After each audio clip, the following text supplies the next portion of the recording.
Okay, this roof is a little too steep for me. I don't have that much mountain goat in me.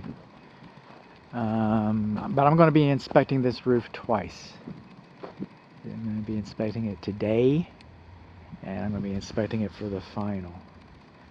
So I'm going to put my ladder up over here. This is where we're on the west side of the home.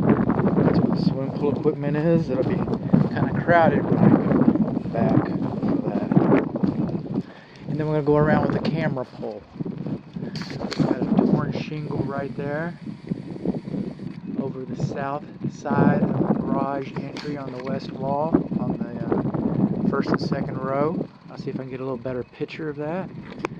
All of these PVC vent pipes, these white vent pipes, should be painted to protect them from the UV rays of the sun. So I expect to see that. Also, the edge flashing. In this case, it's the drip edge flashing. All this I expect to see painted. They'll have rain gutters out here. Now, if there's a rain gutter here, I won't be able to see this. But that silver flashing, right there, right there. All right, it's supposed to be lapped a minimum of 2 inches, and it's not.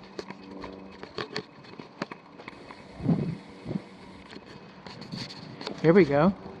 Look at that one. We'll probably have a rain gutter over this. This is the car entry. It's supposed to be lapped a minimum of 2 inches, and it's not.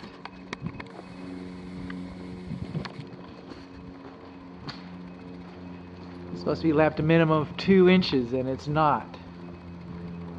A minimum of 2 inches, and it's not. I promised I was going to go counterclockwise, and I apologize for that. So, I'll mention that again. This is a trench line that was dug.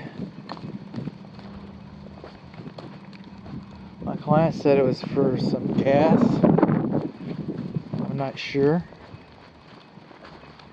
Won't look anything like this when I get here. This is where at least one of the water heaters is going to be installed on the exterior. So, I mean, that's actually a good thing. This is the west wall. Most of our storms come from the northwest. Alright, I've had clients, we'll make sure this is insulated very well, because some of my clients have experienced freezing of their pipes on these exterior hot water heaters, and it's the weirdest thing. You know, I mean, one week we had a really strong storm, and I had a couple clients call me out, and where the freezing was showing up was like at the kitchen island, at a island sink, and that's where, and there was no explanation for it. But the phenomena, I documented that. I've witnessed that phenomena. I documented it for them. Coming on up. This is an interesting story, because I'm beating this drip edge. It's not lapped 2 inches. You see the way these shingles cascade down over one another? That's the way the system's supposed to work underneath as well. So what we have here is, see the underlayment? It goes over the drip edge. That's good. But then when you install the rain gutter,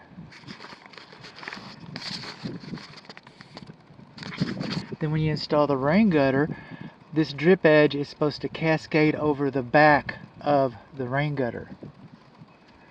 The shingles cascade over one another, so the water runs down and cascades. The underlayment is over the drip edge, so that any water that gets past the shingles cascades.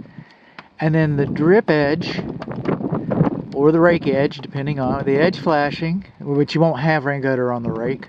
Then the drip edge flashing goes over the back of the rain gutter so any of that water can cascade and water won't be stuck over here on your fascia board.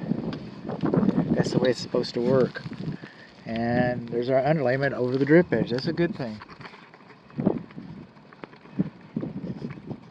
So the roof installation is pretty good. What's the statistical relevance of your drip edge not being lapped 2 inches or more? Probably not a lot. On the other hand, is it right? No. No, I learned that because I was an expert witness on a case against a roofer. That's where I learned that. And what's been learned, you know, it can't be unlearned. I've carried that knowledge forward. I've been cursed with knowledge.